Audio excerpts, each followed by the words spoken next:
Kaya Secretary Garin, mag-resign ka na. Parang awa mo na. Resign.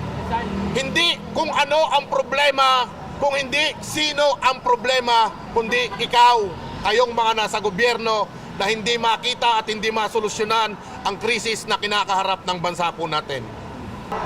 Masamaan loob mo dahil gagastos ka ng diesel, yayaman ng mga oil companies, pinapayaman natin, alilang-alila ang labas natin nito, na pinagsisilbihan natin ang mga oil companies, na yung pinagpaguran ng bawat tsuper at operator ng mga magsasaka, mangingisda at mga manggagawa ay mapupunta lamang sa kita ng mga ganid na mga oil companies. Ano pong hamon nyo sa DOE? Dahil mismo sila, nagsabi sila, kaya pa na hanggang katapusan ng April yung supply. Pero ngayon, kita natin ang taas.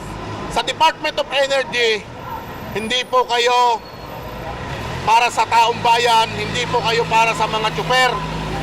Kayo po ay nananatiling spokesperson ng mga oil companies. Wala nga ako naririnig ng mga oil companies na nagsasalita.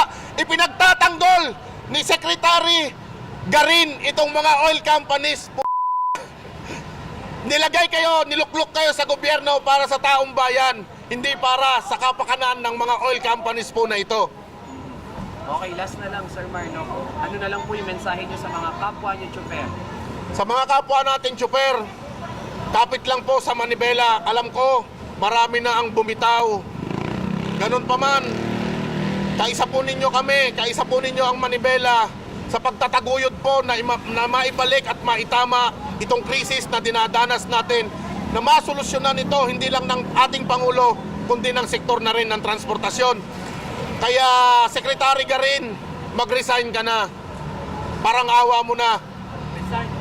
Hindi kung ano ang problema, kung hindi sino ang problema, kundi ikaw, kayong mga nasa gobyerno na hindi makita at hindi masolusyonan ang krisis na kinakaharap ng bansa po natin.